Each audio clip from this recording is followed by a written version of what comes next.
혹시 가장 믿었던 사람에게 모든 걸 바쳤는데 짐짝처럼 버려진 기분 아시나요? 62세의 저는 크루즈 여행 당일 아들 내외에게 바로 그 일을 당했습니다. 며느리는 건강한 경계선이 필요하다고 했죠. 저는 그 말을 존중해 주기로 했습니다. 그래서 아들 내외가 10일간 여행을 간 사이 그들이 살던 제 명의의 아파트를 조용히 처분했습니다. 이건 제 모든 것을 되찾는 한 여자의 이야기입니다. 아들 내외가 돌아왔을 때 모든 것이 사라진 집을 마주한 그 순간 그들의 반응이 궁금하지 않으신가요? 지금 구독하고 이 이야기의 마지막을 함께 해주세요. 인천의 아침 공기는 늘 그래요. 바다 냄새가 섞인 짭조름하고 서늘한 바람이 이른 새벽부터 창틈으로 스며들죠. 그날은 유독 더 그랬어요. 바로 제 남편, 재호 아빠의 기일이었거든요. 벌써 10년이 훌쩍 지났는데도 이맘때면 꼭 그 사람 생각이 나요. 새벽같이 일어나 조촐하게나마 제사상을 차렸어요. 거창하게 할 형편도 이제는 그럴 마음의 여유도 없어서 그냥 그이가 살아생전 그렇게 좋아하던 황태국 한 그릇이랑 따뜻한 밥, 과일 몇 가지만 단출하게 올렸죠. 혼자 절을 하고 있으려니 텅 빈 집이 유난히 더 크게 느껴지더라고요. 여보, 나 내일 여행 가요. 우리 재호랑 며느리 수진이가 글쎄 크루즈를 예약했다지 뭐예요. 당신도 같이 가면 얼마나 좋았을까. 혼잣말로 한참을 중얼거렸네요. 제사를 마치고 창밖을 내다봤어요. 저희 집이 연안부두 근처에 있는 낡은 아파트거든요. 남편이랑 결혼해서 재호 낳고 바로 들어왔으니까 30년이 훌쩍 넘은 집이에요. 벽지는 누렇게 떴고 여기저기 삐걱대도 재호 키운 추억이 다 묻어 있어서 차마 떠날 수가 없었어요. 남편 가고 나서는 이 넓은 집에 저 혼자 덩그러니 남았지만 그래도 인천항이 저 멀리 보이는 이 창가가 좋아서 그냥 그렇게 살고 있었죠. 내일이면 바로 저기 저 인천항에서 배를 타는구나 생각하니 나이도 있고 가슴이 어찌나 뛰던지 몰라요. 낡은 일기장을 펴서 서투른 글씨로 몇 자 적어봤어요. 몇 년 만에 가족 여행인지 재호, 수진이와 함께 그것만으로도 벌써 여행을 다 다녀온 것처럼 마음이 부풀었죠. 방 안쪽에 고이 모셔둔 캐리어를 다시 한번 열어봤어요. 혹시 빼놓은 건 없나, 손주 녀석 주려고 산 공룡 장난감은 잘 챙겼나. 제 삶이 다 그렇죠 뭐. 그냥 식구들 생각, 손주 녀석 얼굴 볼 생각. 그게 제 낙이고 전부였으니까요. 마침 그때 아들 재호에게서 전화가 왔어요. 엄마, 준비 다 됐어요? 하는데 목소리가 잔뜩 잠겨 있더라고요. 응, 다 챙겨놨. 너 요즘 많이 피곤한가 보다. 목소리가 왜 그래? 했더니 아, 요즘 회사 일이 좀 많아서요. 스트레스 받아 죽겠어요. 하는 거예요. 짠하죠. 40 넘어 한 집안 가장 노릇하느라 어깨가 얼마나 무거울까 싶어서요. 그래도 내일 배 타면 푹 쉬어. 엄마가 거기서 맛있는 거 많이 사줄게. 하고 일부러 더 밝게 말했는데 전화기 너머로 후 하고 깊은 한숨 쉬는 소리가 다 들리더라고요. 재호는 그렇다 쳐도 사실 저는 며느리 수진이랑은 좀 서먹한 구석이 있었어요. 나쁜 애는 아닌데 요즘 젊은 사람들이 다 그렇듯 자기 생각이 분명하고 좀 깍쟁이 같달까. 작년 추석일이 딱 생각나네요. 저는 당연히 올 줄 알고 예, 수진아. 이번엔 갈비찜 해놓을까, 잡채 새로 할까 하고 들뜬 마음으로 물었거든요. 그랬더니 수진이가 전화기 저편에서 한참을 머뭇거리다가 이러는 거예요. 어머니, 죄송한데 요즘은 다들 간소하게 해요. 명절이라고 꼭 그렇게 다 모여야 하는 건 아니잖아요. 그러면서 덧붙이는 말이 저희도 이번엔 그냥 핵가족끼리 조용히 보내고 싶어서요. 하는데 아, 그 핵가족이라는 말이 어찌나 날카롭게 들리던지 그럼 나는 그 핵가족에 포함이 안 되는 늙은 시어머니일 뿐인가. 서운함이 목구멍까지 차올랐지만 어떡해요. 거기다 대고 어떻게 그런 말을 하니 하고 화를 낼 수 있나요. 아, 그래. 요즘 젊은 사람들 다 그렇지 뭐. 알았다. 너희끼리 편하게 보내라. 하고 애써 웃으면서 전화를 끊었죠. 그날 저녁에 혼자 밥 먹는데 괜히 눈물이 나더라고요. 수진이가 원래 좀 그런 말을 잘 썼어요. 어머니, 저희랑 어머니 사이에도 건강한 경계선이 필요해요. 처음엔 그게 무슨 말인가 했죠. 알고 보니 너무 자주 연락하지도 말고 불쑥 찾아오지도 말라는 뜻이더라고요. 저도 구식이라지만 그렇게까지 눈치 없는 늙은이는 아니거든요. 그냥 손주 얼굴 한 번 더 보고 싶어서, 아들 목소리 한 번 더 듣고 싶어서 전화하는 건데, 그것마저도 그 애한테는 경계선을 넘는 부담이었나 싶어 씁쓸했죠. 그래서 한동안은 전화도 먼저 잘못했어요. 그래도 제가 그 모든 서운함을 꾹꾹 눌러 담고 참았던 이유가 있어요. 다름 아닌 걔들 살고 있는 그 분당 집 때문에요. 사실 그 집 제 집이거든요. 10년도 더 전에 재호 아빠 세상 뜨고 받은 유산이랑 제가 평생 식당 일해서 푼푼히 모은 적금까지 다 털어서 사둔 아파트예요. 재호 직장이랑 가깝고 나중에 손주 낳으면 애 키우기 좋은 동네라고 해서 그때 정말 무리해서 장만했던 거예요. 재호 결혼할 때 제가 그랬어요. 엄마가 집은 해줄 테니 너희가 들어가 살아라. 대신 은행 대출금이 좀 남았으니 그건 너희가 갚아나가면서 살아라. 물론 등기는 제 앞으로 고스란히 되어 있었죠. 제가 뭐 며느리한테 공짜로 집 사주는 그런 호구 시어머니는 아니었으니까요. 그래도 아들 내외 월세방 전전하며 고생 안 시키려고 제가 할 수 있는 건 다 해준 거였어요. 그걸 뭐 나중에 꼭 증여한다거나 물려준다거나 그런 구체적인 약속은 한 적 없어요. 그냥 걔들이 거기서 뿌리 내리고 잘 살기만 바랐던 거죠. 그런데 딱 2달 전이었어요. 재호한테서 전화가 왔더라고요. 아주 그냥 들떠가지고 목소리가 한 톤 높아져서는 엄마, 저희 드디어 그 집 대출 다 갚았어요. 하는 거예요. 저도 정말 기뻤죠. 아이고, 내 새끼들 고생했다. 그 이자 내느라 얼마나 힘들었어. 하고 진심으로 축하해 줬어요. 솔직히 속으로는 이제 슬슬 명예 이전해 달라는 말을 하겠구나 생각했어요. 10년간 꼬박꼬박 대출금 갚았으니 그럴 만도 하다고 이제 내 이름은 빼고 자기들 앞으로 해달라고 하겠지. 어디 어떻게 말하나 한번 들어보자 하고 마음의 준비를 하고 있었죠. 그런데 재호 말이 전혀 뜻밖이었어요. 엄마, 그래서 저희가 대출 다 갚은 기념으로 선물 하나 준비했어요. 하는 거예요. 선물은 무슨 선물? 하는데 아들 녀석이 이러더라고요. 우리 가족 다 같이 크루즈 여행 가요. 엄마, 저, 수진이, 그리고 손주까지 일본이랑 제주도 가는 코스래요. 엄마가 항구 좋아하시잖아요. 아, 그 말을 듣는데 정말이지 눈물이 핑 돌더라고요. 저는 고작 진명에 같은 속물적인 계산이나 하고 있었는데 아들 녀석은 10년 고생한 보답으로 그 첫 번째 기념으로 가족 여행을 생각한 거잖아요. 그것도 저까지 포함해서요. 그동안 며느리 수진이가 핵가족이니 경계선이니 하면서 저를 밀어내던 그 모든 서운함이 그 순간 다 눈 녹듯이 사라지는 것 같았어요. 그래, 걔들도 다 생각이 있구나. 속이 깊은 애들이야. 내가 괜히 오해했지. 그렇게 믿고 싶었어요. 아니요, 그렇게 굳게 믿었죠.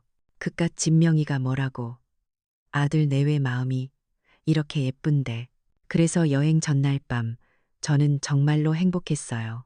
마지막으로 캐리어를 점검하고 혹시나 해서 며느리 수진이한테 문자를 보냈죠. 수진아, 내일 아침에 너희 짐도 많을 텐데 내가 괜히 짐 될라. 인천항 근처 카페에 먼저 가 있을까? 거기서 만나도 되고 하고요. 괜히 늙은이 하나 태우러 오가기 번거로울까봐 보낸 문자였는데 한참 동안 답이 없더라고요. 바쁜가 보다 하고 그냥 잠자리에 들려는데 늦은 밤에야 딩동하고 답장이 왔어요. 아니에요, 어머니. 짐은 괜찮아요. 저희가 아침 9시까지 집 앞으로 모시러 갈게요. 내일 뵙겠습니다. 아, 모시러 갈게요. 그 말이 어찌나 든든하고 고맙던지 핵가족이니 경계선이니 차갑게 말하던 그 며느리가 맞나 싶었어요. 그동안 쌓였던 모든 서운함과 의심이 그 따뜻한 문자 한 통에 다 씻겨나가는 기분이었어요. 저는 정말 아무 걱정 없이 내일 아침 9시만 기다리면서 어린애처럼 설레는 마음으로 잠자리에 들었답니다. 아침 9시가 되기 무섭게 저는 이미 현관문 앞에 캐리어를 끌어다 놓고 서성이고 있었어요.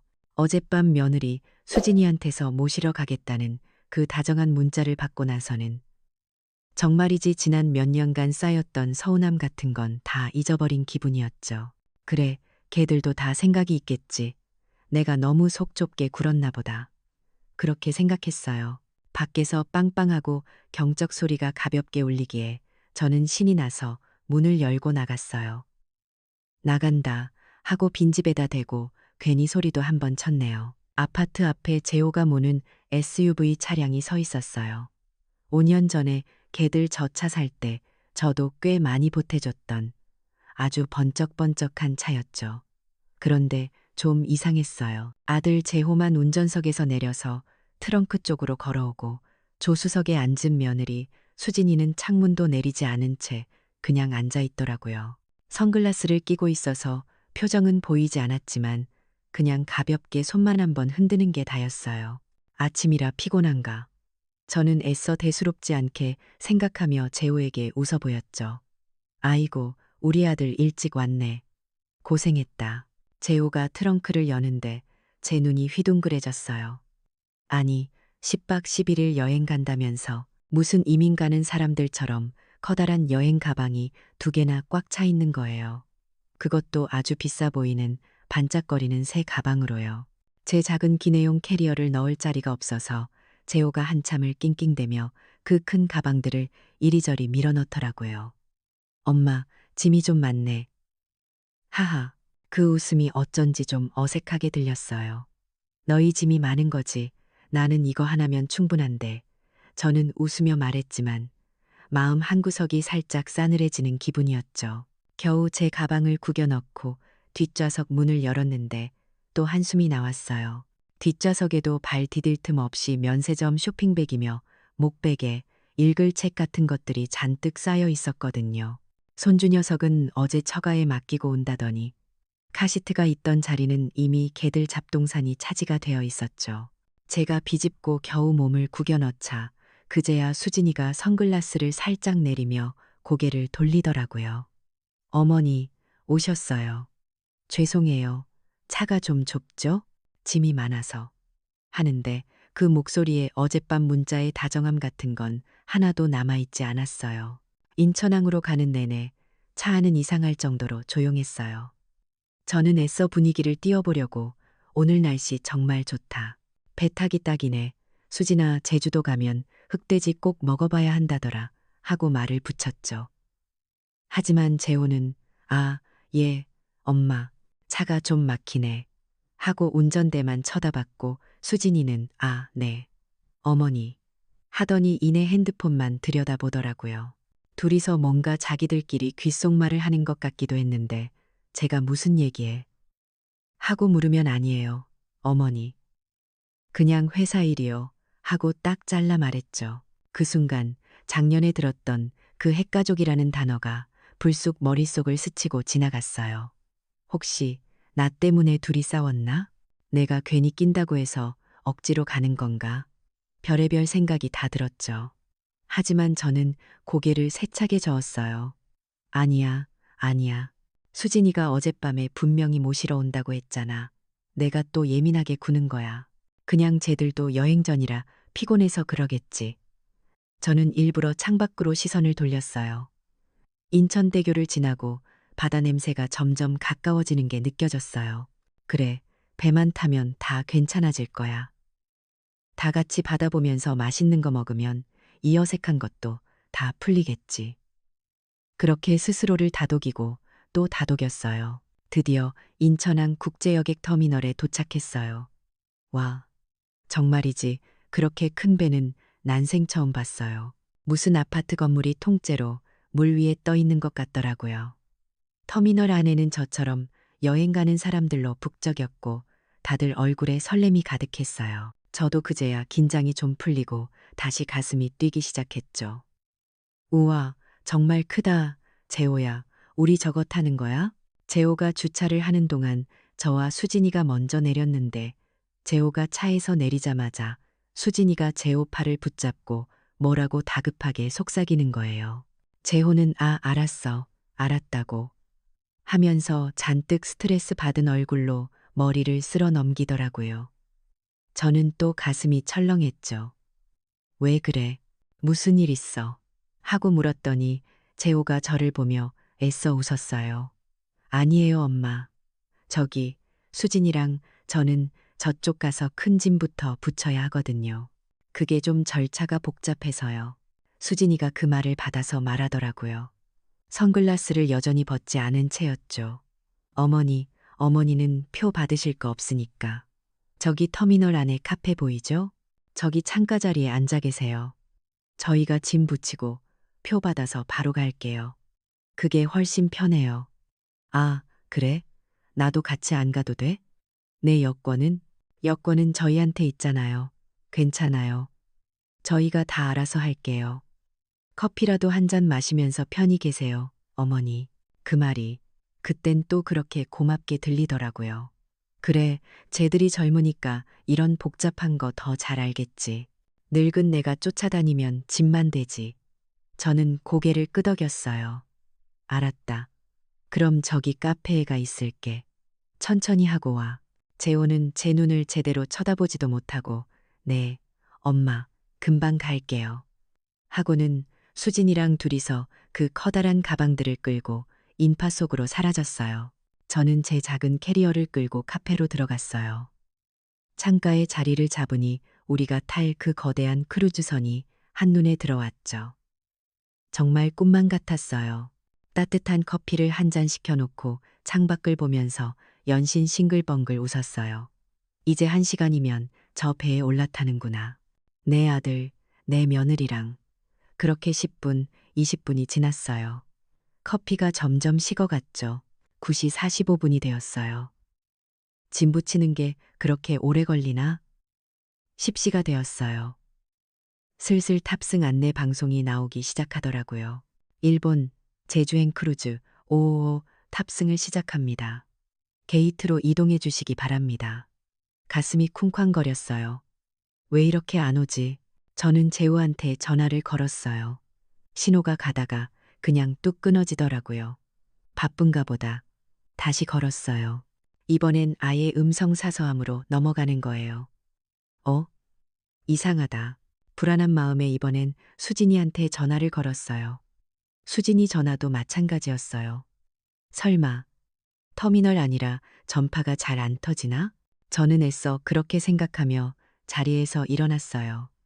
카페 밖으로 나가서 두리번거리며 개들을 찾아봤지만 그 많은 사람 중에 재호와 수진이는 보이지 않았어요. 10시 15분이 되었어요. 탑승 마감 30분 전입니다. 안내 방송이 더 다급하게 울렸죠. 심장이 발끝까지 내려앉는 기분이었어요. 손이 차가워지고 이마에 식은땀이 났죠. 설마 나를 잊어버린 건가? 아니면 표에 무슨 문제가 생겼나? 걔들 혹시 무슨 사고라도. 온갖 끔찍한 생각들이 머릿속을 헤집고 다녔어요. 10시 30분. 최종 탑승 안내입니다.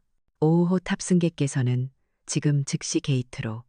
이제는 정말 눈앞이 캄캄해졌어요. 바로 그때였어요. 제 핸드폰이 딩동하고 울렸어요. 수진이었어요. 전화였죠. 아, 하느님 감사합니다. 저는 허둥지둥 전화를 받았어요. 수진아, 너희 어디야? 지금 최종 탑승이래. 빨리 와. 그런데 전화기 너머로 들려오는 수진이 목소리가 너무나도 차분했어요. 아니, 차가웠죠.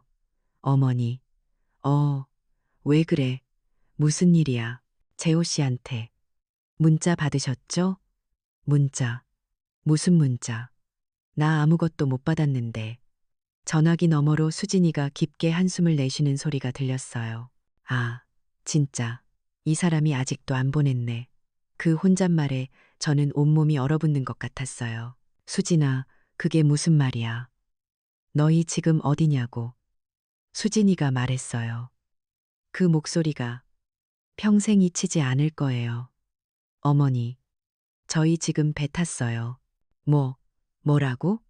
배를 탔다고? 아니, 그럼 내 표는? 내 표는 어떡하고. 어머니, 그게 처음부터 어머니 표는 없었어요. 머릿속이 하얗게 비어버렸어요. 아무 생각도 나지 않았죠. 처음부터 표가 없었다고? 네, 어머니, 죄송해요. 저희도 저희끼리만의 시간이 좀 필요해서요. 이건, 이건 우리 여행이거든요. 바로 그때 핑하고 문자 도착 알림이 울렸어요. 재호였어요. 전화를 끊지도 못한 채 덜덜 떨리는 손으로 문자 메시지 창을 열었어요. 엄마, 죄송해요. 수진이가 요즘 많이 힘들어해서. 이번 여행은 엄마는 안 가셨으면 좋겠어요. 이건 우리 가족 여행이에요. 우리 가족 여행. 작년 추석 때 들었던 그 말. 핵가족. 제 눈에서 눈물이 와르르 쏟아졌어요. 수화기 너머로 수진이의 목소리가 계속 들려왔죠. 어머니, 어차피 이렇게 된 거. 저희도 솔직히 말씀드릴게요. 저희도 건강한 경계선이 필요해요. 어머니도 저희 입장 이해해 주셔야죠. 안 그래도 재호 씨랑 저랑 그동안 어머니 때문에 많이 싸웠어요. 저는 차마 말을 잇지 못했어요. 어머니, 그럼 끊을게요. 배가 곧 출발해서 핸드폰 꺼야 하거든요. 일본 가서 연락드릴게요. 아, 너무 걱정 마세요. 선물은 꼭 사다 드릴게요. 수진아, 재호 바꿔. 재호 좀 바꿔. 어머니 시끄러워요. 끊어요. 딸깍, 전화가 끊겼어요. 저는 그 자리에 그냥 멍하니 서 있었어요. 카페의 시끄러운 음악 소리, 사람들의 웃음소리, 최종 탑승 마감합니다. 외치는 안내 방송 소리, 그 모든 것들이 제 귀에는 하나도 들리지 않았죠. 뿌웅 하고 저를 버리고 떠나는 그 거대한 배가 아주 길고 처절하게 백고동 소리를 울렸어요. 얼마나 그렇게 서 있었는지 모르겠어요. 카페 직원이 와서 손님, 괜찮으세요? 하고 어깨를 흔들 때까지 저는 꼼짝도 할 수 없었어요. 주변을 둘러봤죠. 저를 뺀 모든 사람들이 행복해 보였어요. 저만 이 세상에 혼자 버려진 기분이었죠. 62년 평생. 이렇게까지 비참하고 이렇게까지 모욕적인 순간은 없었어요. 선물은 사다 드릴게요.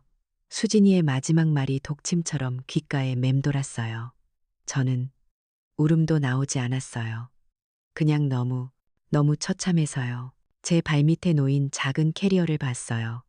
손주 주려고 샀던 그 공룡 장난감, 그게 뭐라고. 눈물이 다시 왈칵 쏟아졌어요. 아니, 여기서는 울면 안 돼. 사람들이 다 쳐다보잖아. 저는 이를 악물고 눈물을 삼켰어요. 이 늙은 여자가 아들한테 버림받고 항구에서 울고 있다고. 그렇게 동정받고 싶진 않았거든요. 저는 짐을 끌고 카페를 나왔어요. 터미널을 빠져나왔죠. 1시간 전 그토록 설레는 마음으로 들어왔던 그곳을 지금은 도망치듯 빠져나왔어요. 택시 승강장으로 가서 아무 택시나 잡아탔어요. 어디로 모실까요, 손님? 택시 기사 아저씨의 물음에 한참을 대답하지 못했어요. 어디로 가야 하지? 저희 집이요. 5호동. 5호 아파트요. 집으로 돌아오는 내내 저는 창밖만 바라봤어요. 인천대교 위로 갈매기들이 날아다니고 바다는 여전히 푸르고 세상은 아무 일도 없다는 듯이 평화로웠죠. 제 속만 이렇게 새까맣게 타들어가는데 그때부터였어요. 그 뜨겁던 눈물이 차갑게 식기 시작한 게요. 슬픔이 아니라 분노가 치밀어 오르더라고요. 이건 우리 가족 여행이에요. 건강한 경계선. 선물은 사다 드릴게요. 그 말들이 제 머릿속에서 계속 맴돌았어요. 집에 도착했어요. 아침에 제가 급하게 나가느라 마시다만 미역국이 식탁 위에 그대로 있었죠. 현관에 캐리어를 내팽개치고 저는 그 자리에 주저앉았어요. 그리고 한참을 울었어요. 서러워서 울고 분해서 울고 내 신세가 처량해서 울었어요. 남편 죽고 저 아들 하나 바라보고 평생을 희생하며 살았는데 그 결과가 고작 이건가? 항구의 늙은 엄마를 짐짝처럼 버려두고 떠나는 건가? 1시간을 넘게 그렇게 울었나 봐요. 눈물이 다 말라버려서 더는 나올 것도 없더라고요. 그때였어요. 문득 제 머릿속에 번개처럼 스치는 생각이 하나 있었어요. 그래, 너희 가족 여행이라고 했지. 저는 비틀거리며 일어났어요. 안방으로 들어갔죠. 장롱 깊숙한 곳, 남편이 쓰던 낡은 금고를 열었어요. 그 안에는 제 통장들이랑 아주 중요한 서류 하나가 들어 있었죠. 저는 그 서류를 꺼내 들었어요. 등기권리증, 경기도 성남시 분당구. 그래요. 재호와 수진이가 지금 살고 있는 그 집. 대출은 10년간 걔들이 갚았을지 몰라도 그 집 명의는 여전히 제 이름, 김연자 세 글자로 똑똑히 박혀 있었어요. 제 손은 아까까지만 해도 슬픔으로 떨렸는데 지금은 아주 차가운 분노로 떨리고 있었어요. 그래, 너희 가족. 저는 전화기를 들었어요. 남편의 오랜 친구이자 제 유언장도 맡아주신 변호사님 번호를 눌렀죠. 변호사님, 저 연자예요. 네, 다름이 아니라 제가 지금 당장 팔아야 할 집이 하나 생겨서요. 그래, 아주 재미있게 여행 다녀오너라. 그날 오후 저는 택시를 탔어요. 인천항에서 집으로 돌아올 때 탔던 그 택시 회사는 아니었지만 창밖의 풍경은 아까와 똑같이 흘러가고 있었죠. 하지만 제 마음은 그건 완전히 다른 것이 되었어요. 아까까지만 해도 세상이 무너진 것처럼 비참하고 처절했는데 지금 제 손에는 남편이 남겨준 그 낡은 금고에서 꺼낸 등기권리증이 들려 있었거든요. 제 심장은 더 이상 슬픔으로 뛰지 않았어요. 차갑고 아주 날카로운 무언가가 제 명치 끝에서부터 솟아오르는 기분이었죠.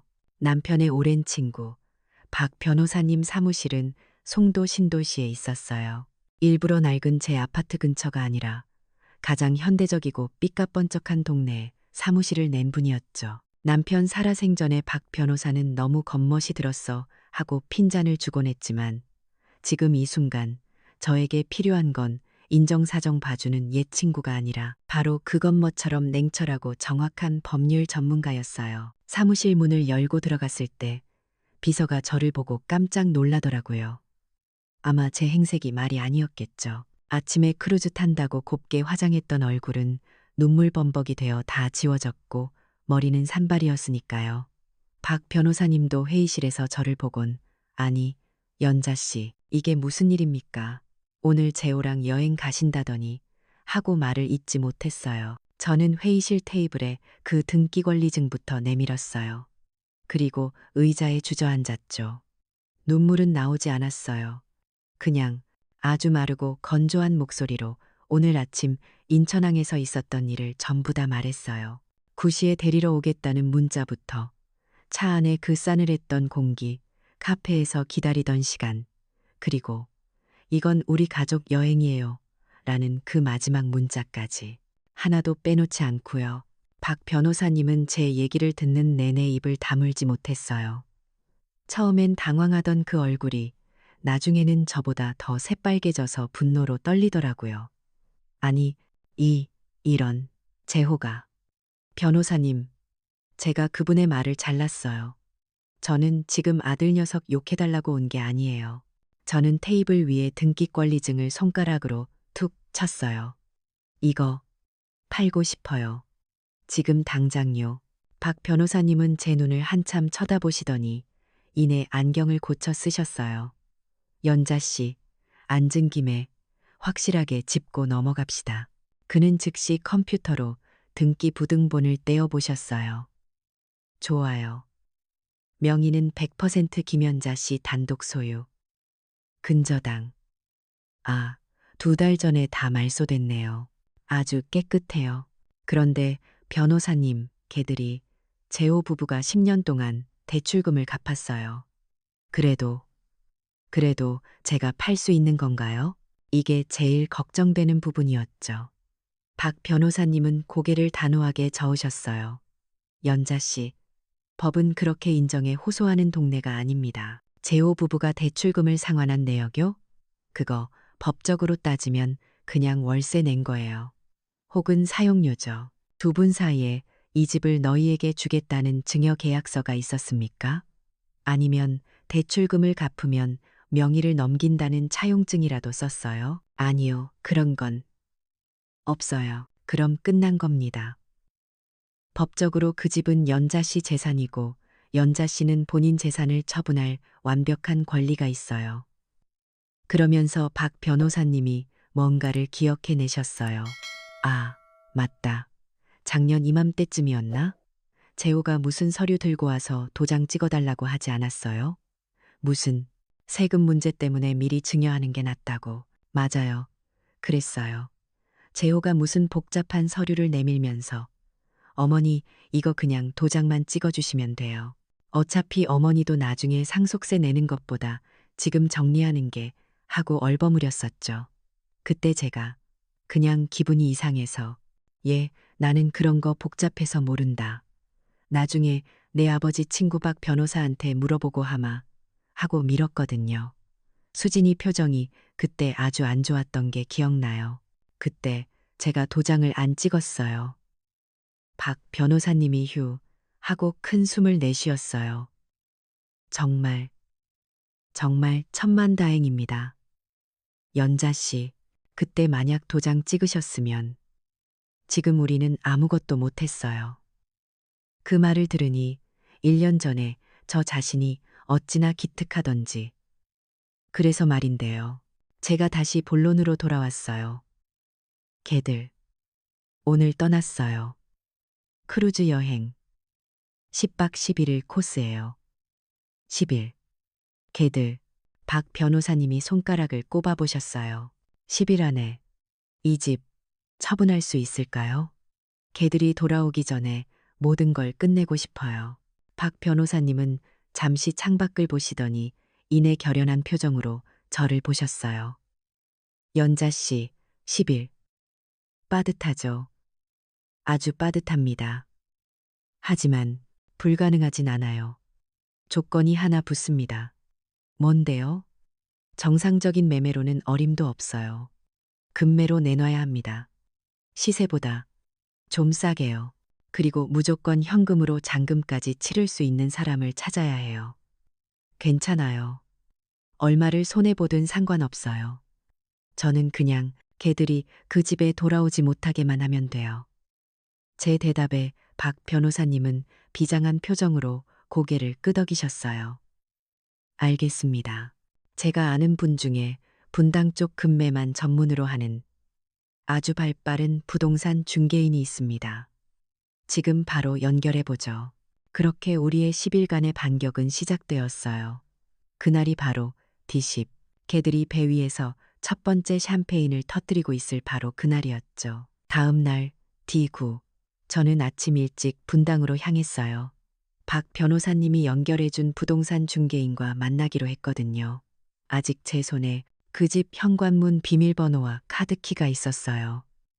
걔들이 비밀번호를 바꿀 법도 한데 아마 설마 엄마가 여기까지 오시겠어? 하는 안 입고 온 방심이었겠죠. 삑삑삑 소리와 함께 문이 열렸어요. 1년 만에 들어가 보는 집이었어요. 집 안은 제가 마지막으로 봤던 그 모습이 아니었어요. 온통 개들의 사치스러운 물건들로 가득 차 있었죠. 거실에는 제가 평생 구경도 못 해본 70인치짜리 거대한 텔레비전이 걸려 있었고 소파는 무슨 구름 위에 앉는 것처럼 푹신해 보이는 하얀색 가죽 소파였어요. 저는 신발도 벗지 않고 그 집을 둘러봤어요. 여긴 제 집이 아니었어요. 제 흔적은 어디에도 없었죠. 부엌에는 제가 쓸 줄도 모르는 비싼 커피 머신이 번쩍거렸고 안방 드레스룸에는 수진이의 명품 가방들이 유리장 안에 전시되어 있었어요. 그 집은 제게 단 한 번도 따뜻한 밥 한 끼 차려주지 않은 공간이었어요. 손주가 태어났을 때조차 산후조리원에 있다가 바로 이 집으로 왔지 저를 오라고 부르지도 않았죠. 어머니, 집이 좁아서요. 나중에 저희가 인천으로 갈게요. 그 좁다던 집이 이렇게 궁전 같았네요. 화가 나는 걸 넘어서서 그냥 헛웃음이 났어요. 이 모든 걸 제 돈으로 사준 집에서 저는 손님은커녕 문 밖에 타인 취급을 받았던 거예요. 잠시 후 부동산 중개인이 도착했어요. 아주 야무져 보이는 여성이었죠. 그녀는 집을 휙 둘러보더니 제게 말했어요. 사모님, 집은 좋은데 지금 이 상태로는 안 돼요. 매수자가 집 보러 왔는데 이렇게 집주인 물건이 가득 차 있으면 계약까지 가기 힘들어요. 하지만 짐 주인이 지금 해외에 걱정 마세요. 방법이 다 있죠. 그녀는 바로 전화를 걸더라고요. 일단 저희 쪽 VIP 금매 리스트에 올릴게요. 조건은 아시죠? 시세보다 10% 저렴하게 현금 박치기, 계약 후 3일 이내 잔금, 대신 수수료는 2배입니다. 좋아요. 그렇게 하세요. D8. 바로 다음 날이었어요. 중개인에게서 연락이 왔죠. 사모님, 찾았어요. 마침 분당 서울대병원에 발령받은 의사 부부가 있는데 당장 다음 주부터 출근이라 집이 급하대요. 현금도 준비되어 있고요. 오늘 오후에 바로 집 보러 가시겠답니다. 일이 무섭게 풀려나가고 있었어요. 그날 오후 저는 다시 분당의 그 아파트에 갔어요.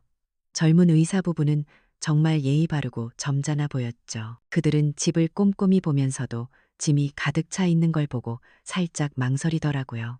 저 집은 정말 마음에 드는데 이 짐들은 다 어떻게 되는 거죠? 저는 준비한 대로 말했어요. 걱정 마세요. 제가 다 책임지고 치울 겁니다. 잔금 치르시는 날 이 집은 완벽하게 비워져 있을 거예요. 제가 보장하죠. 제 단호한 태도에 그들 부부는 서로 눈빛을 교환하더니 고개를 끄덕였어요. D7.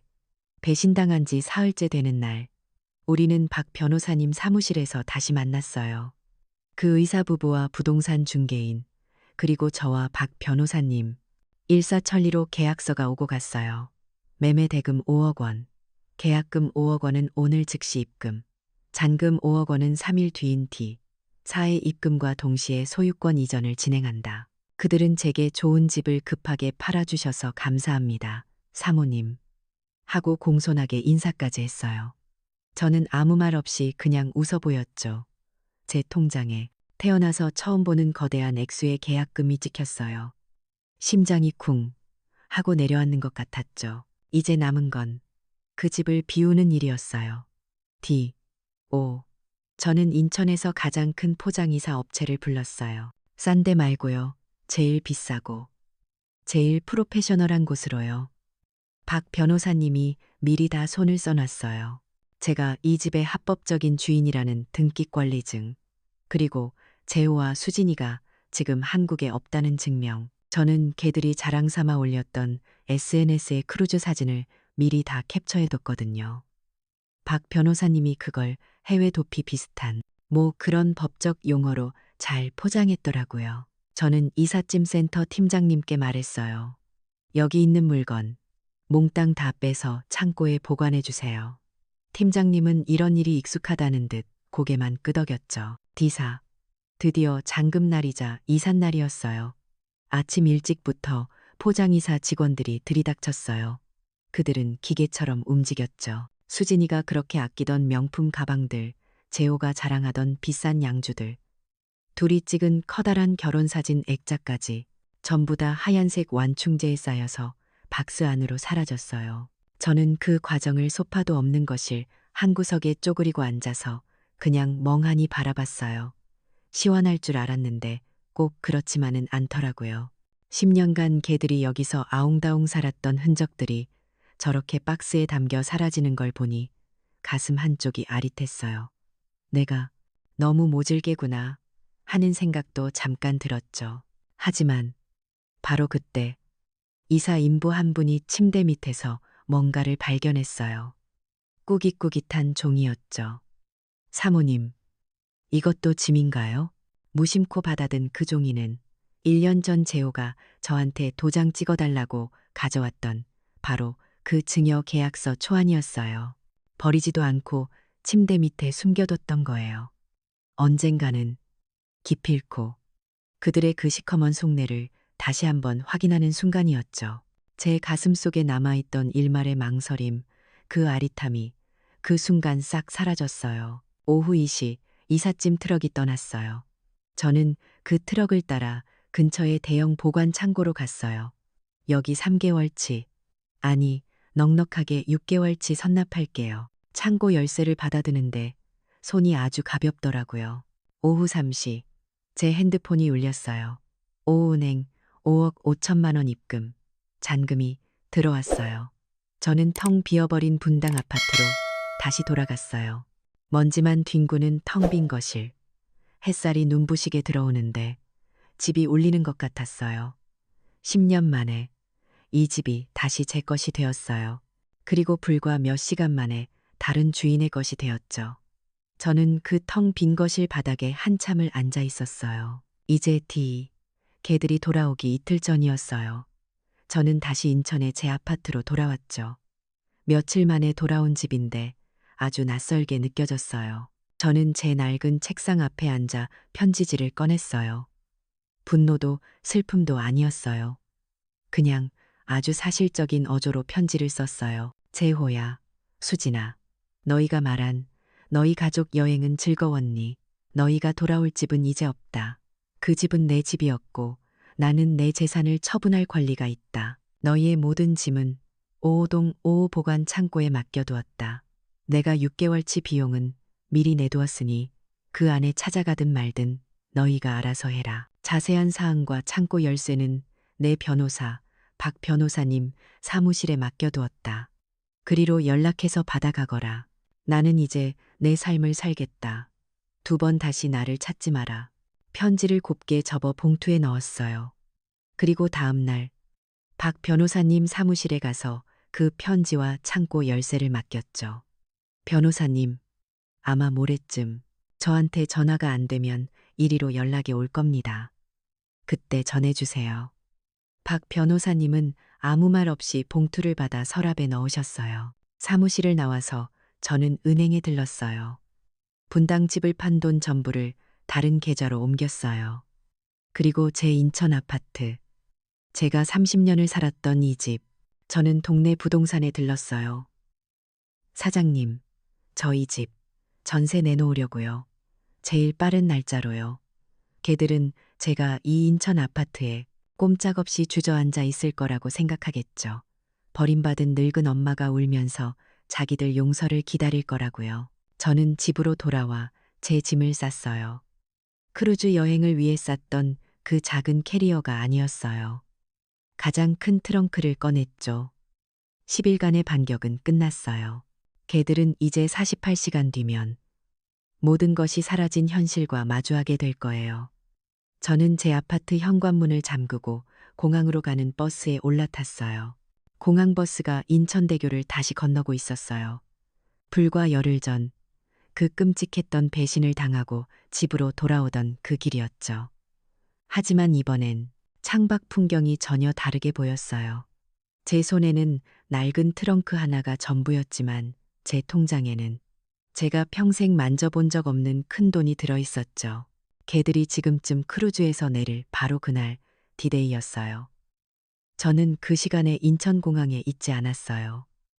일부러 서울 시내 한복판에 있었죠. 걔들이 인천항에 도착해서 자신들의 차를 몰고 분당으로 향할 바로 그 시간에 저는 제 평생 처음으로 특급 호텔이라는 곳에 체크인을 했어요. 인천 촌할머니가 서울 한복판 제일 비싼 호텔에 말이죠. 짐을 풀고 폭신한 호텔 가운이라는 걸 처음 입어봤는데 어색하면서도 이상하게 눈물이 나더라고요. 김연자, 너 62년 만에 처음으로 너한테 이런 걸 해주는구나. 그동안 저는 늘 재호 엄마, 수진이 시어머니, 아니면 그냥 할머니였잖아요. 김연자라는 이름은 까맣게 잊고 살았죠. 그날 오후엔 미술관에 갔어요. 그림은 잘 모르지만 그냥 조용한 데 앉아있고 싶었거든요. 멍하니 그림을 보는데 그 그림 속 여자가 꼭 저 같더라고요. 저녁엔 혼자 고급 레스토랑에 갔어요. 메뉴판을 봐도 뭐가 뭔지 몰라서 그냥 제일 비싼 걸로 시켜달라고 했죠. 맛은 솔직히 잘 기억 안 나요. 그냥 내가 이런 대접을 받는구나 하는 그 기분이 중요했죠. 그리고 제 낡은 핸드폰. 10일 내내 제 손에 땀을 쥐게 했던 그 핸드폰 전원을 그냥 꺼버렸어요. 아예 배터리를 빼서 서랍 깊숙이 넣어버렸죠. 아마 지금쯤 재호한테서, 수진이한테서 불이 나게 전화가 오고 있겠죠. 엄마, 이게 무슨 일이야? 하고요. 어머니, 당장 나와요. 소리를 지르고 있겠죠. 하지만 저는 그 소리를 듣고 싶지 않았어요. 개들이 제게 경계선이 필요하다고 했잖아요. 그래요. 이게 바로 제가 만든 경계선이었어요. 완벽한 단절이었죠. 다음 날 아침 일찍 저는 인천공항으로 향했어요. 제 행선지는 파리였죠. 파리에 누가 있냐고요? 제 유일한 피부치, 10년 전에 프랑스 사람이랑 결혼해서 아예 거기 눌러앉은 제 여동생이 살고 있었거든요. 남편 죽고 재호 결혼하고 이런저런 핑계로 한 번도 못 가봤는데 이제야 가게 된 거예요. 12시간을 넘게 날아서 도착한 파리 공항에서 동생을 보자마자 그만 참고 있던 눈물이 터져버렸어요. 동생은 저보다 10살이나 어린데도 저보다 훨씬 당차고 야무진 아이였어요. 제 몰골을 보더니 아무 말 없이 저를 꽉 안아주더라고요. 동생 집에 가서 그동안 있었던 일을 다 털어놨어요. 인천항에서 벌어진 일부터 10일 동안 집 팔고 짐 뺀 일까지 전부 다요. 제 동생은 제육볶음이라도 하다가 태운 사람처럼 프라이팬을 들고 뛰쳐나갈 기세로 불같이 화를 내더라고요. 언니, 미쳤어? 그걸 왜 이제 말해? 아니, 아니, 잘했어. 100번 잘했어. 그런 것들은 가족도 아니야. 언니, 그냥 여기서 나랑 같이 살자. 그렇게 저는 파리에서 한 달을 보냈어요. 동생이랑 같이 센 강변을 걷기도 하고 루브르니 오르세니 그런 유명한 미술관에도 갔어요. 젊었을 때, 재호 아빠랑 연애할 때. 그때 이후로 그렇게 많이 걸어본 건 처음이었죠. 신기하게도 아프던 무릎도 안 아픈 것 같았어요. 동생은 제 손을 붙잡고 다니면서 언니, 이건 이렇고 저건 저렇고 쉴 새 없이 제잘됐죠. 저는 그 목소리를 들으면서 지난 10년간 제 마음속에 얼어붙어 있던 무언가가 천천히 녹아내리는 걸 느꼈어요. 파리에서 저는 선불 유심이라는 걸 처음 사봤어요. 제 옛날 핸드폰은 여전히 꺼둔 채였죠. 박 변호사님께 무슨 일이 생기면 연락할 비상 연락망이자 또 딱 한 사람, 제 손주 녀석과 연락할 유일한 통로였어요. 파리 시각으로 저녁, 한국 시각으로 한밤중일 때 저는 용기를 내서 수진이에게 문자를 보냈어요. 아니, 정확히는 손주 녀석이 쓰는 태블릿 PC로 메시지를 보냈죠. 할머니야, 얼굴 보고 싶네. 1분도 안 돼서 바로 영상통화 요청이 오더라고요. 화면 가득 손주 얼굴이 뜨자마자 할머니 하고 소리를 지르더라고요. 할머니, 어디에요? 뒤에 막 이상한 집이 보여요. 빵모자 쓴 사람들이 막 지나가요. 아이는 신이 났죠. 저는 눈물이 나려는 걸 꾹 참고 웃었어요. 응, 할머니 지금 여행 왔어. 우리 강아지 잘 있었어? 그때였어요. 옆에서 다급한 목소리로 수진이가 끼어들었어요. 어머니, 어머니, 지금 어디세요? 지금 이게 다 무슨 일이세요? 저희 지금 길바닥에 나앉게 생겼다고요. 당장 돌아오세요. 재호의 고함 소리도 들렸죠. 엄마, 당장 안 와. 저는 아주 조용히 말했어요. 화면 속 손주 녀석 눈을 보면서요. 수진아, 재호야. 나는 내 손주랑 통화하고 싶은 거지. 너희랑 할 말은 없다.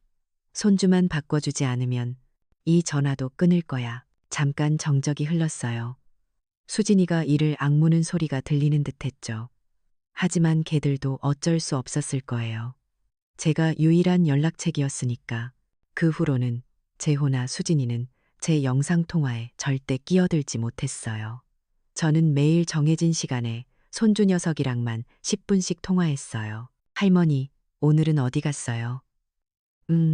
오늘은 할머니가 에펠탑이라는 데 가봤네. 그렇게요. 파리에서 한 달쯤 머물다가 한국으로 돌아왔어요. 하지만 저는 인천으로 가지 않았죠. 공항에서 바로 KTX를 타고 부산으로 내려갔어요. 왜 부산이었냐고요? 그냥 바다가 보고 싶었어요. 저를 버렸던 그 인천 앞바다 말고 아주 넓고 푸른 남쪽 바다요. 해운대가 정면으로 보이는 작은 오피스텔을 구했어요. 비싸긴 했지만 이젠 돈 아낄 필요 없었으니까요. 매일 아침 눈 뜨면 바다를 봤어요. 아침밥 챙길 식구도 없고 저녁 준비할 걱정도 없었죠. 그냥 제가 먹고 싶을 때 먹고 자고 싶을 때 잤어요. 매일 아침 바닷가를 산책하고 오후에는 뜨끈한 온천에도 갔죠. 아들 부부에 대한 분노, 배신감, 그런 감정들이 부산의 그 넓은 바다를 보면서 조금씩 정리가 되더라고요. 그래, 그 돈. 내 돈이다. 내가 평생 식당 일해서 번 돈이고 내 남편 목숨값이 섞인 돈이다. 내가 당당하게 쓰자. 걔들이 갚은 10년치 대출금? 그건 내 집에서 10년 동안 호의호식하며 산월세라고 치면 되지. 그렇게 마음을 정리했어요. 부산에서 2달 정도 지내고 나니 이제 뭔가 배우고 싶다는 생각이 들었어요. 평생 일만 하느라, 자식 키우느라, 나를 위해서는 아무것도 해본 게 없었잖아요. 저는 다시 서울로 올라왔어요. 이번엔 시끄러운 강남이 아니라 좀 조용한 서촌이나 홍대 근처로요. 그 동네가 옛날 느낌도 나고 정겹더라고요. 그리고 제 평생의 꿈이었던 거. 젊었을 때 돈 없어서 못했던 거. 결혼하고 애 키우느라 엄두도 못 냈던 거. 홍대에 있는 작은 화실, 수묵화 교실에 등록했어요. 지금 제 나이에 배울 수 있을까요? 하고 조심스럽게 물었더니 40대쯤 되어 보이는 화실 선생님이 환하게 웃으시더라고요. 어머님, 당연하죠. 그림의 나이가 어디 있어요. 화실에 처음 들어갔을 때 다 젊은 사람들이더라고요. 20대 대학생들, 30대 직장인들, 그 사이에 60대 할머니가 껴있으니 다들 힐끔힐끔 쳐다봤죠. 좀 부끄럽기도 하고 내가 괜한 짓을 하나 싶기도 했어요. 처음엔 붙잡는 손이 어찌나 떨리던지 선 하나 긋는 것도 마음대로 안 됐죠. 하지만 벼루에 먹을 갈고 그 특유의 먹냄새를 맡고 있으니 마음이 그렇게 편안해질 수가 없었어요. 인천의 그 낡은 아파트에서도 파리의 화려한 거리에서도 부산의 그 시원한 바닷가에서도 느끼지 못했던 평온함이었죠. 저는 정말 미친 듯이 그림을 그렸어요. 난생 처음으로요. 난을 치고 대나무를 그리고 선생님이 어머님 소질 있으신데요? 하고 칭찬이라도 하는 날에는 어린애처럼 기분이 좋았죠. 저는 그렇게 엄마, 시어머니가 아니라 그냥 수강생 김연자로 살기 시작했어요. 화실에서 만난 비슷한 또래의 다른 어머님들이랑 맛집도 찾아다니고 수다도 떨었죠. 가끔 손주랑 영상 통화하는 게 세상과의 유일한 연결고리였어요. 할머니, 뭐해요? 응, 할머니 지금 그림 그려요. 우리 강아지 주려고 호랑이 그리는 중이야. 걔들이 아들 부부가 어떻게 사는지 저는 궁금하지 않았어요. 아마 박 변호사 사무실에 가서 편지를 읽고 창고 열쇠를 받아들고 난리가 났겠죠. 그 비싼 짐들을 창고에서 꺼내서 어디 월세방이라도 구했으려나요? 아니면 수진이네 친정으로 들어갔으려나요? 뭐 어떻게든 살겠죠. 저 없이도 잘 살던 핵가족이었으니까요. 저는 제 먹을 갈고 제 붓을 헹구는 일에만 집중했어요. 제 이름 석자, 김연자. 그 이름을 화선지 귀퉁이에 쓸 때마다 저는 제가 다시 태어난 것 같은 기분이 들었어요. 그게 제가 62년 만에 찾은 제 진짜 삶이었으니까요. 서울에서의 생활은 뭐랄까 제 62년 인생에서 처음 맛보는 고요함 그 자체였어요. 낯선 동네인 서촌이었지만 이상하게도 금방 정이 들었죠. 높은 건물들 대신 나지막한 한옥 지붕들이 어깨를 맞대고 있는 풍경이 꼭 제 마음 같았거든요. 저는 홍대 근처 화실을 오가는 게 유일한 외출이었고 그 외의 시간엔 제가 새로 얻은 작은 오피스텔에서 조용히 책을 읽거나 그냥 멍하니 창밖을 보며 시간을 보냈어요. 그날도 화실에서 막 수업을 마치고 나오는 길이었어요. 벌써 몇 달이 지났죠. 이젠 붓을 잡는 손이 떨리지 않았어요. 아니, 오히려 붓을 잡아야만 마음이 차분해지는 기분이었달까요. 그날은 제가 처음으로 대나무를 그렸는데 선생님이 어머님, 이제 정말 붓에 힘이 붙으셨네요. 아주 그냥 꼿꼿하고 단단해요. 하고 칭찬을 해주셨어요. 칭찬이 뭐라고 그 한마디에 어린애처럼 기분이 좋아서 완성된 그림을 돌돌 말아 화통에 넣고 나오는데 발걸음이 구름 위를 걷는 것 같았죠.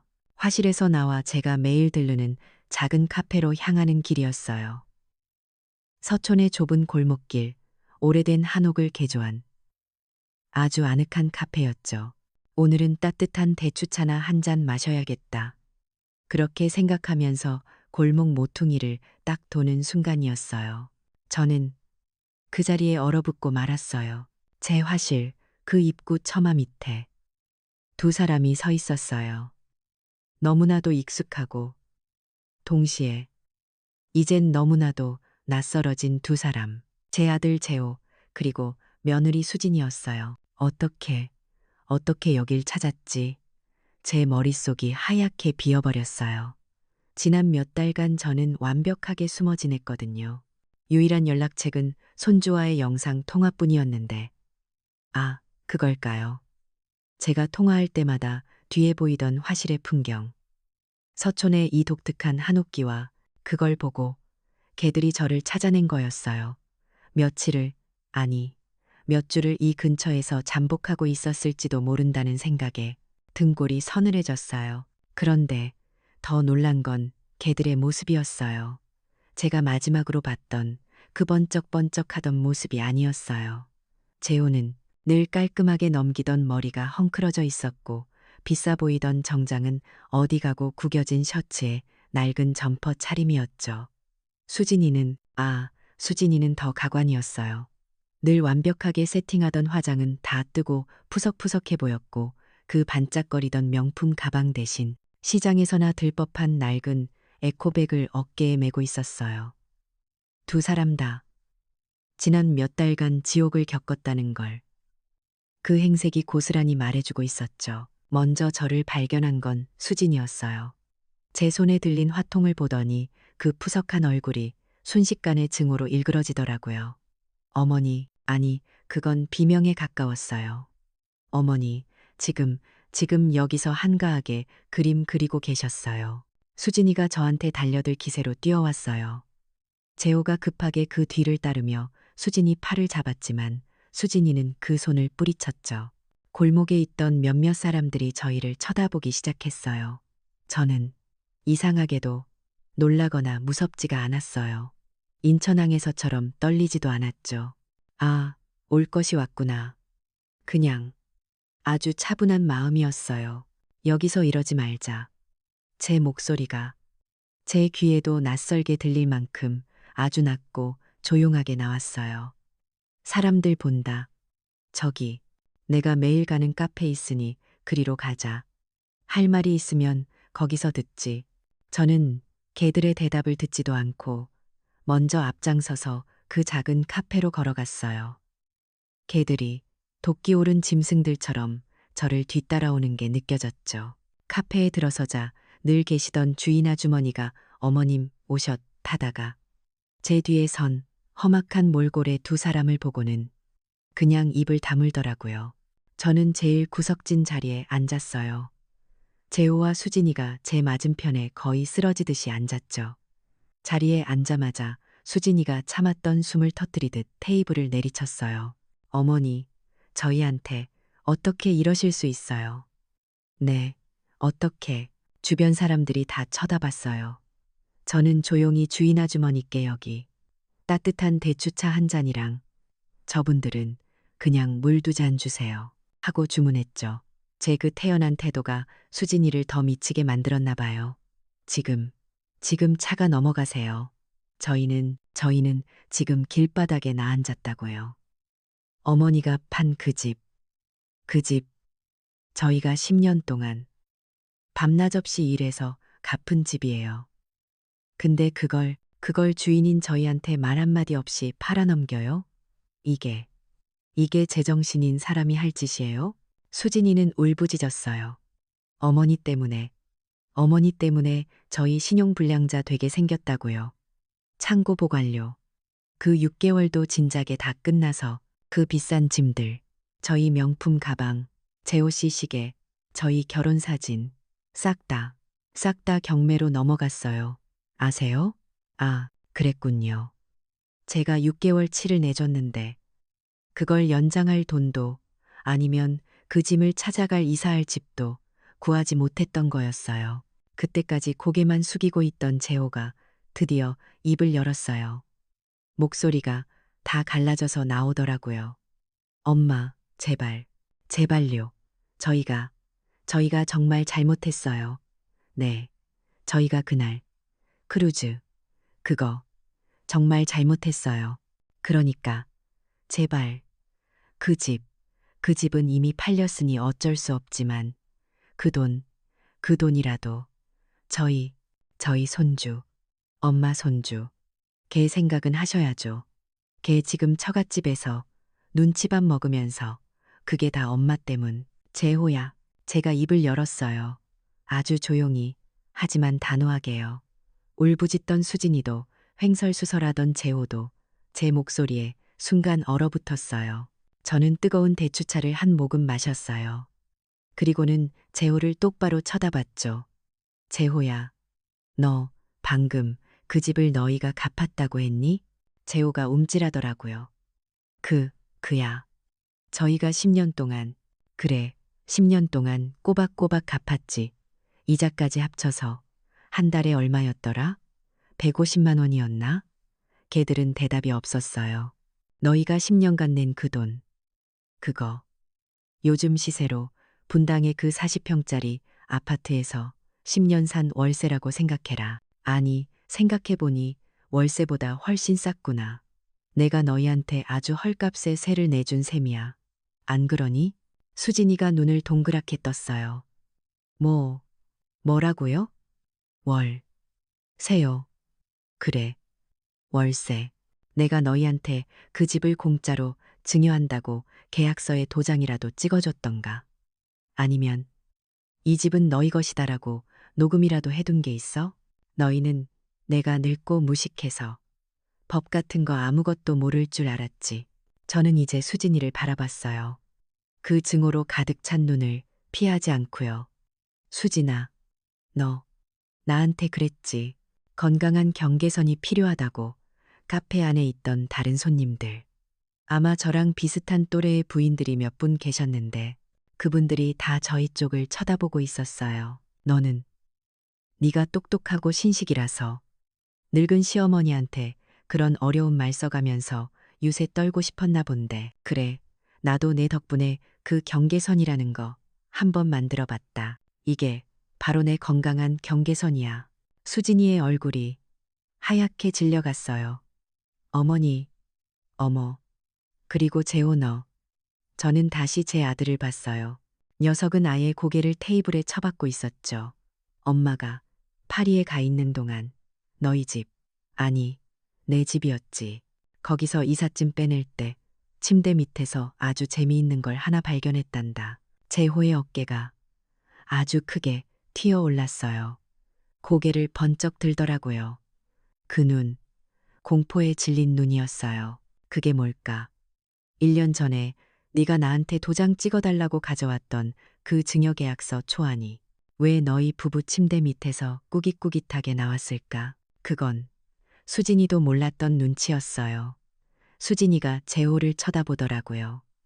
그 눈빛, 뭐라고, 증여, 계약서 하는 눈빛이었죠. 걔들, 그 핵가족의 연대에도 금이 가기 시작한 거예요.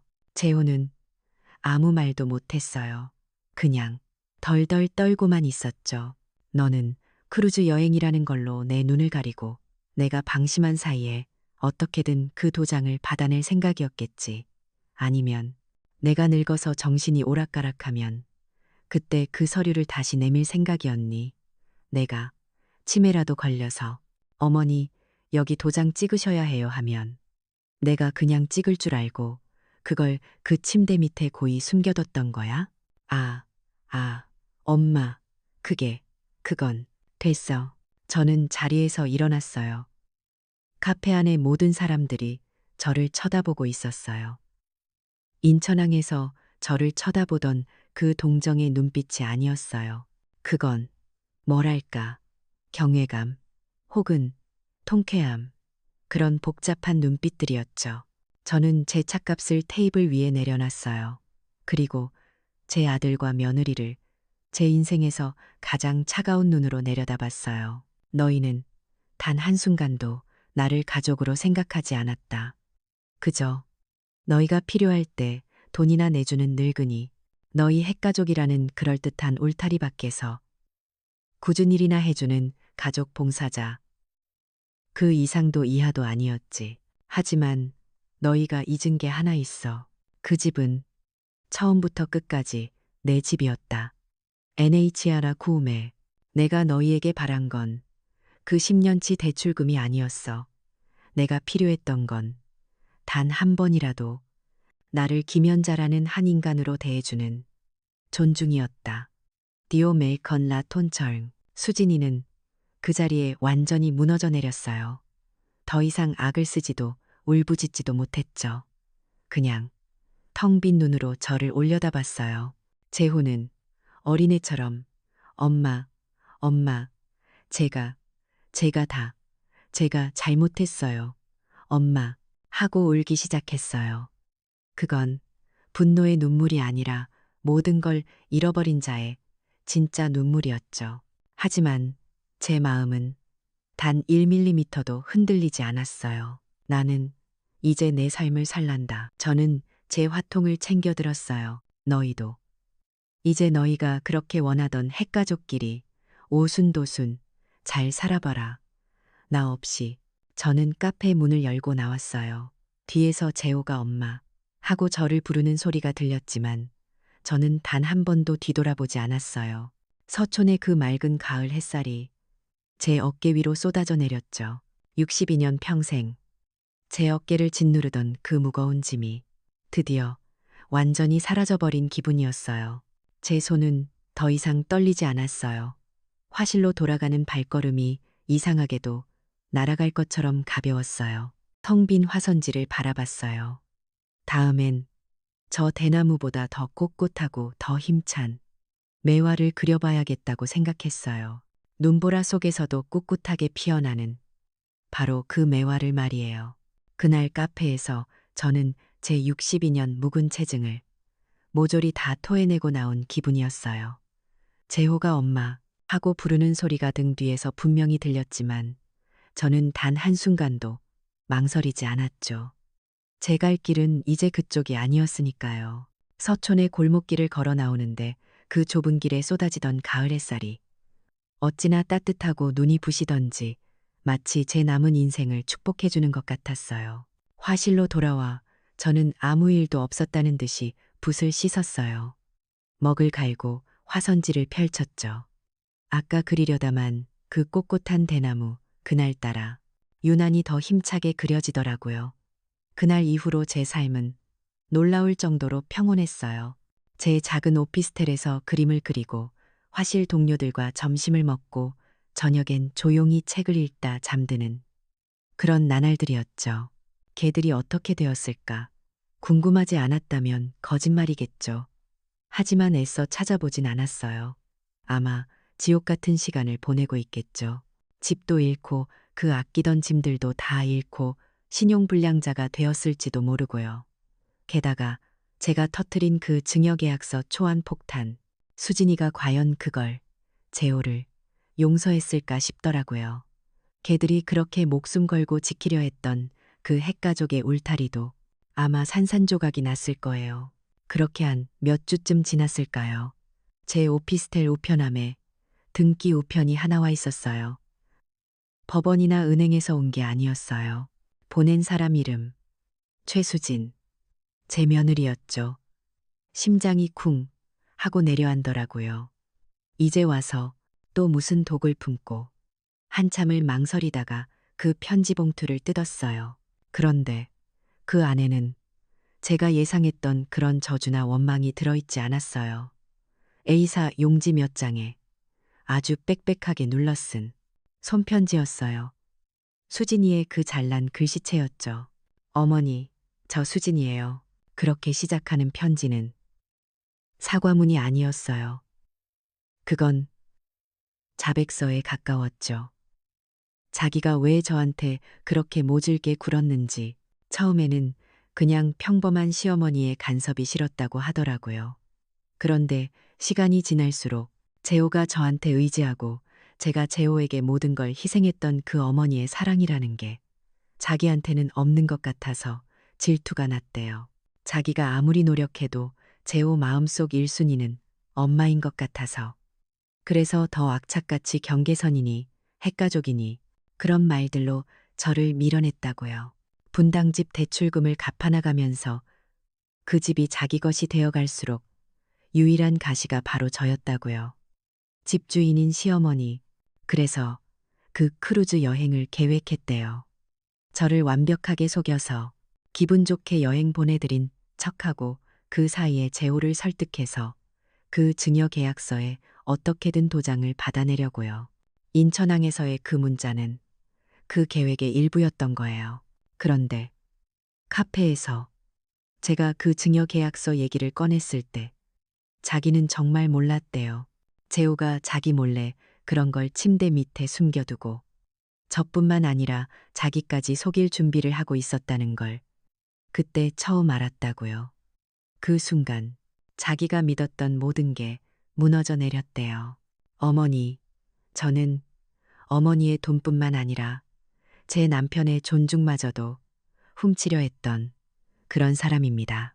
편지 마지막에는 지금 재호와 함께 부부 상담이라는 걸 받고 있다고 적혀 있었어요.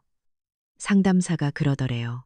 당신들 부부는 핵가족이 아니라 어머니라는 숙주에 기생하던 기생충이었다고요. 그 말을 듣는 순간 둘 다 아무 말도 못하고 펑펑 울었다고요. 어머니, 저희를 용서해달라는 말 염치 없어 못하겠습니다. 하지만 어머니가 왜 그러셨는지 이제야 아주 조금 알 것 같습니다. 죄송합니다. 정말 죄송합니다. 편지를 다 읽고 저는 그걸 그냥 조용히 서랍에 넣었어요. 눈물은 나지 않았어요. 그냥, 그래, 이제야 걔들도 바닥을 쳤구나 하는 그런 차가운 안도감이랄까요.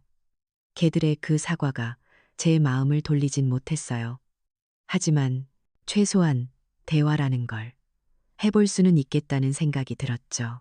그로부터 또 한 달이 지났어요. 저는 제 첫 수묵화 전시회를 준비하느라 정신이 없었죠.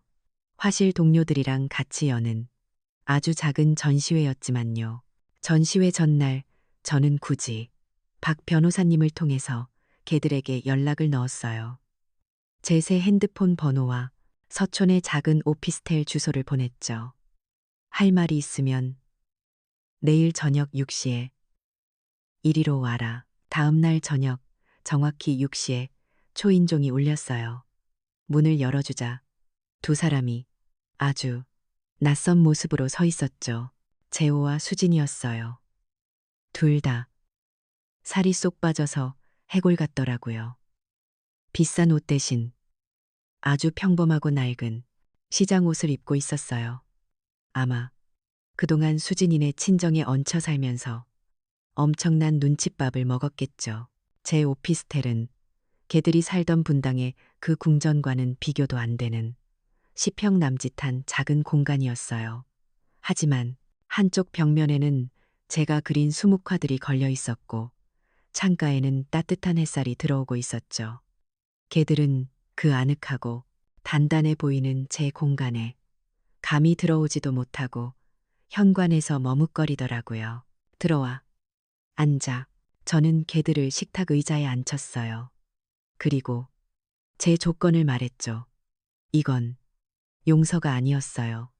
협상이었죠. 너희 편지 잘 읽었다. 너희가 어떻게 살든 이제 나는 상관 안 한다. 하지만 내 손주는 내 핏줄이다.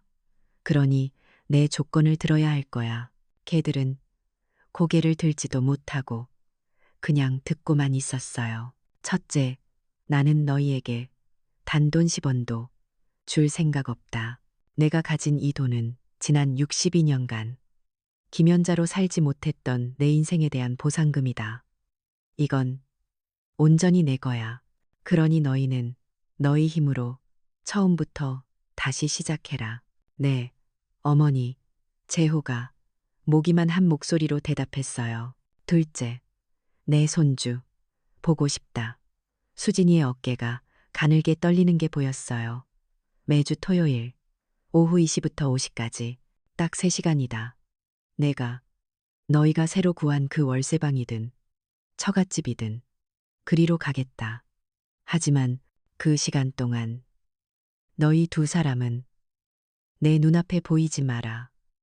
나는 내 손주랑만 시간을 보낼 거다. 내 말 알겠니? 수진이가 울음을 터뜨리며 고개를 끄덕였어요. 그건 어머니 왜 그것밖에 안 돼요가 아니라 그것만이라도 감사합니다 하는 그런 몸짓이었죠. 그리고 셋째, 저는 개들을 아주 천천히 둘러봤어요. 일주일에 한 번 저녁 먹자 재호와 수진이가 놀란 눈으로 저를 쳐다봤어요. 저녁 말씀이세요? 그래, 저녁. 하지만 내가 차려주는 밥상 기대하지 마라. 밖에서 동네 그냥 평범한 식당에서 밥 먹고 각자 계산하고 헤어지는 거다. 이해를 못하겠다는 그 표정들. 저는 그냥 피식 웃음이 났어요. 너희가 밥은 굶고 다니지 않는지 내 눈으로 확인은 해야겠다. 그리고 내 손주가 어떤 환경에서 크는지도 내 눈으로 봐야겠고, 그게 제가 내민 조건부 화해였어요. 용서는 아니었죠. 하지만 완전한 단절도 아니었어요. 그건 가족이라는 이름으로 서로를 착취하던 그 징글징글한 관계를 끊어내고 인간 대 인간으로 최소한의 도리를 다하는 그런 새로운 관계의 시작이었죠. 시간이 그렇게 또 한참 흘렀어요. 저는 제 수묵화 전시회를 무사히 마쳤죠. 제 그림을 사겠다는 사람도 있었어요. 믿어지세요?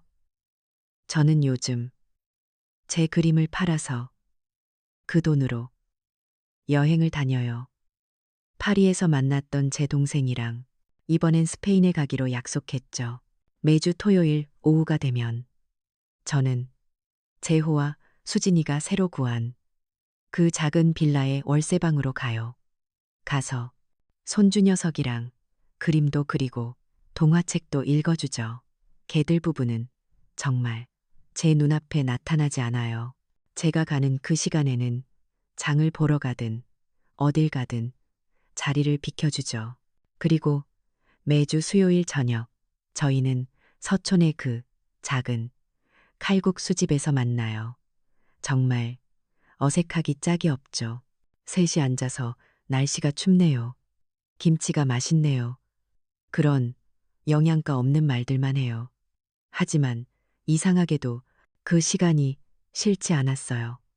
거기엔 거짓이 없었거든요. 서로에게 바라는 게 없었으니까요. 재호는 이제 정말 자기 힘으로 살고 있더라고요. 비싼 차는 팔아버리고 낡은 중고차를 몰고요. 수진이도 그 비싼 옷 대신 수수한 옷을 입고 다시 일을 시작했대요. 그날도 그렇게 칼국수를 먹고 식당을 나오는 길이었어요. 밤바람이 꽤 찼죠. 걔들은 지하철역으로, 저는 제 오피스텔 쪽으로 각자 가던 길을 가려는데 어머니, 재호가 저를 불렀어요. 왜? 재호가 한참을 망설이더라고요. 어머니, 그때 저희가 정말 잘못했어요. 또 그 소린가 싶어서 그냥 가려는데 녀석이 말을 이었어요. 아니, 그게 아니고요. 어머니, 저희가 변할 수 있게 그렇게 독하게 마음먹어 주셔서 고맙습니다. 엄마, 저는 대답하지 않았어요. 그냥 녀석을 한참 바라봤죠. 녀석은 더 이상 그 비굴하고 탐욕스럽던 제 아들이 아니었어요. 그냥 자기 삶의 무게를 온전히 자기 어깨로 감당하기 시작한 한 어른이 서 있더라고요. 저는 그냥 고개만 한번 작게 끄덕여 줬어요. 그리고 뒤돌아섰죠. 제 오피스텔로 돌아오는 길. 밤하늘에 달이 참 밝더라고요. 제 손에는 화통 대신 따뜻한 붕어빵 봉지가 들려 있었죠. 제 62년, 아니 63년 인생에 비로소 진짜 저의 저녁이 찾아온 거였어요. 결국 가족이라는 이름도 한 사람의 일방적인 희생만으로는 지켜지지 않는 거였어요. 진정한 존중은 때로는 모든 것을 잃을 각오로 자신의 가치를 먼저 되찾을 때 비로소 시작되는 법이거든요. 낡은 기생의 끈을 끊어냈을 때 인간 대 인간으로 다시 만날 수 있는 기회도 생기는 법이죠.